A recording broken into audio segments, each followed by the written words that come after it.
possibly could be the best weekend of your life so far. And so only fitting that I think we should have an epic start to it. So here's what I want to do. How many of you guys know what fiero means? Anybody? Okay.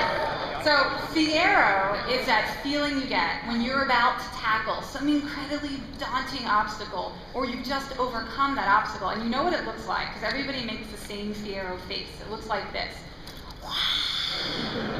So I think we're going to tackle the best weekend of our lives. We should have a fiero rush. So what I want you to do is, if you are excited to be here at PAX East, stand up and we're going to do a fiero yell together to start your weekend at PAX. So everybody up. Everybody up. On the count of 3, we'll do our fiero. That also works. All right, on the count of 3. 1, 2, 3. Woo!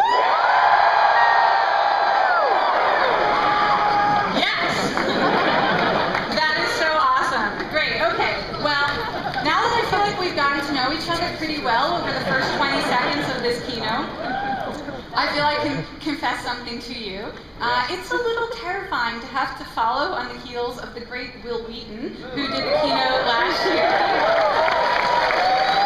For those of you who missed it, he told Jack Valenti to suck my balls wicked hard.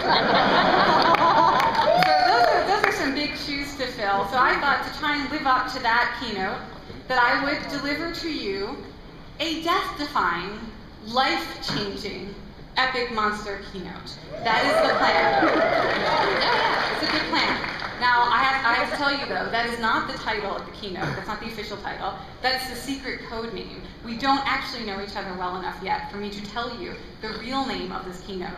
So maybe we should get to know each other better a little bit first. How many of you guys have been to PAX Prime or PAX East before? How many of you guys, this is your first PAX ever? Well, I have some advice for you. I thought we could get to know each other better. I'd give you a little bit of advice. I would tell you about my first PAX, which was PAX 2008, before it was PAX Prime. It was just PAX out in Seattle. So, one of the great things you can do at PAX is you can see some really cool, cutting-edge, new game stuff. Like here, for example, maybe you get to play with a Nintendo 3DS. That would be awesome. Or you could be like me and spend all your time in the retro game room. Warlords for the Atari. So either way you want to go, either way is fine. Now, there's a lot of fun stuff to do here this weekend. I want to make sure you guys get enough to eat and get enough to sleep. That's very important. Or you could be like me. That's me there looking incredibly tired and like I haven't eaten in a week. Sorry about that. We entered the rock band tournament, and it was super awesome, and that was my rock band, and we were so busy rocking out that I forgot to sleep and eat. So, decide for yourselves where the balance lies. But the really cool thing about PAX and PAX East is that you get to be together with, this year, over 60,000 people just like you. So, this was me at the Freeze Pop concert, basically just raving out in like this total blissful, awesome state of being with thousands and thousands of people just like me who love games and know the power of games. So I think that's the most important thing, is just to spend time with everybody. You get to go see some of the shows tonight, get to see the concert, let yourself go, be together. And in fact, I feel like we have so much in common that normally when I give talks, I just go right into the science and the juicy stuff, but I feel like I can actually share with you my love of games. I don't usually get to do this, so here we go. Some things about me that you might know. So first, not know. I do enjoy a little cosplay, I have to say. So I think I'm doing a pretty good impression of the Katamari King here. That's like super fun. I do enjoy do-it-yourself motion capture. This is actually a method involving a box of ping pong balls. Now this attempt did not in fact work, but I encourage you to Google do-it-yourself motion capture and get yourself a box of ping pong balls. I don't own any real guns, but I do have a death ray. This is my death ray. You may recognize it from Dr. Horrible.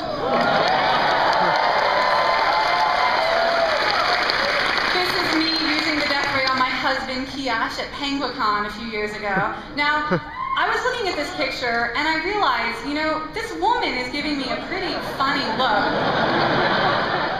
Just for shooting someone with a death ray, why isn't she giving the funny look to the guy in the bathroom? In the hotel lobby. What's up with that? But then, you know, I showed my husband this picture last night and he's like, well, you know why she's giving you the funny look? You're holding it upside down. So, all right, not my finest moment. It took me a while. It was the first night I had the death ray, so I had to learn how to use it. So let's look at a finer moment in my life. This was a highlight for me. I just want you to know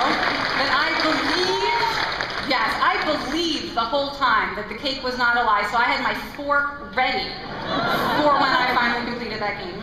There's my fork, you guys can see it. Now this was 3 in the morning, I did stay up pretty late to do it. I just wanted to, so you can see how kind of tired and haggard I look. I did want to point out my real life companion cube, my dog Meche. Now in fact, she really does look like a companion cube. Look at her nose, she's got like the little pink heart, it's amazing. We totally would have named her Companion Cube, except Portal came out after we adopted her. So instead we named her after Meche and Grim Fandango. Now what's really funny is when I was looking for a picture of Meche from Grim Fandango, I found it on this page. 25 of the sexiest video ever. She was 23 on that list. So that's awesome. Speaking of dogs, you know, you may have heard of some of the online games that I've made, like Evoke or World Without Oil or The Lost Ring, but maybe you haven't heard of the weird, strange games I design in my spare time and play with my friends. So I thought, wouldn't it be nice, I'll teach you 3 games you've never heard of that you can play with your friends, and that would be awesome. So the first game is called Bark Ball.